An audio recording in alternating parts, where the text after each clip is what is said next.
Okay. I'm gonna make this like extremely brief, but if you read the title, and if you can't read and you're illiterate, I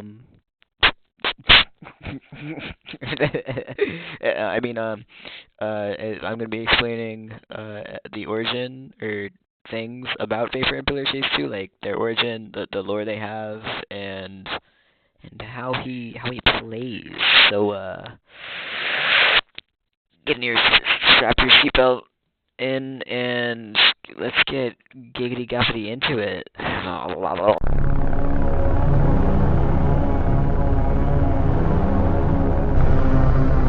Vapor is from a game called Vapor. Vapor is a horror shooter, which like was only one game back in like 2013.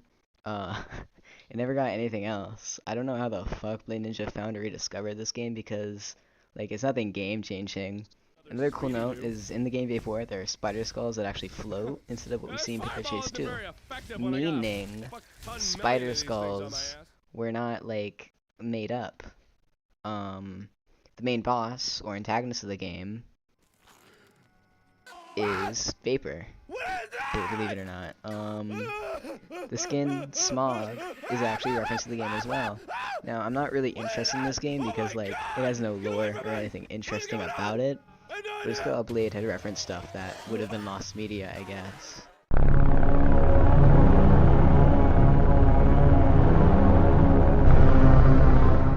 Some characters in Pillar Chase will have a handful of lore or backstory, which I personally think is really cool. It adds extra attachment to a character that someone may want to main because of their origin. Anyway, it reads, Vapor was once a human, but is now a demon after years of being punished for his sins in hell.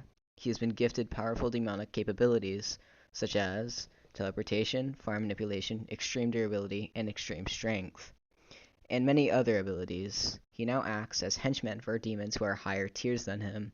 He uses his demonic powers to see these tasks to completion. When he is not being tasked by higher-up demons, he spends his time punishing sinners who are sent to hell.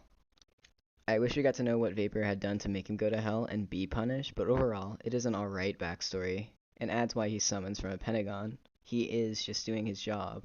But something I may add is Vapor is like a lapdog and doesn't make him as scary now that I'm thinking about it.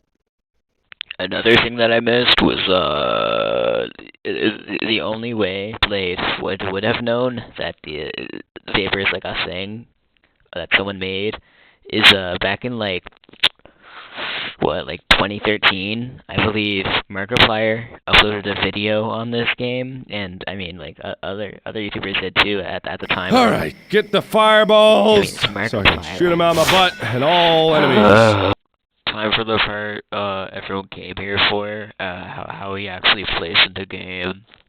Sorry this took like a minute or two. My bad.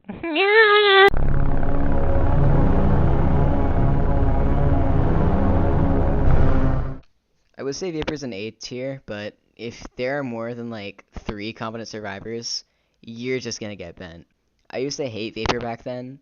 He was like genuinely dog shit, but Blade must have done some tweaking with his stats when I was gone because holy shit, what the fuck is this? I will state Vapor is a starter monster, so he's not going to be the best monster in the game, but he's by no means terrible. You, as a Vapor, are just trying to make survivors fuck up. He has a passive and 2 abilities, those abilities being Demonic Shift and Spider Skull Summon. Now, Demonic Shift is a really mid ability. To explain Demonic Shift, you first have to understand how this passive works. Every 10 seconds, Vapor uncontrollably shits out an orb. Using Demonic Shift teleports you to this orb you shat out. His second ability is Spider Skull Summon. Using this ability makes him summon to a Spider Skull. I know, very unique name. Now, when you summon a Spider Skull, it instantly targets the nearest survivor and highlights survivors near the Spider Skull when using Demonic Shift. It takes priority over the orb you shat out. A fact people tend not to take advantage of and or notice when you're near an orb and use Demonic Shift, you teleport faster the closer you are to the orb. If you're farther away, it takes longer to teleport.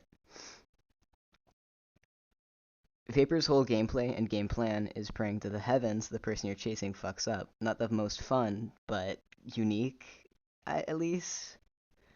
Now, that sounds alright. I bet you're wondering why is he so low on the tier list. Well, that's because his Spider Skulls on newer maps have a brain aneurysm and become retarded. Blade attempted to fix this, where if they can't track anybody, they follow the Vapor. But sometimes you just have a Spider Skull pet chasing you, considering the Spider Skull is his main way of highlighting survivors. It kind of fucking stinks. I'm not gonna be taking any retakes on this because like I'm pretty much done. With like it's like what like 9:16 p.m. and I actually want to like make my Saturday night worth it. So what is this here? Okay. I'm planning on making this a series covering every monster in the game. Of course, I probably won't be doing this in order because I really dislike some monsters. But I will cover all the monsters I skip at a later date if I decided I wanted to continue. Anyway, thank you for watching this. This is like the only video I've posted in a while that hasn't been a shit post. Anyways, like and subscribe or I'm taking the group goon stock away. Sorry, this is such a has to be. You should like play Pillar Chase 2 because like it's like really good sometimes. So it's like it's like you just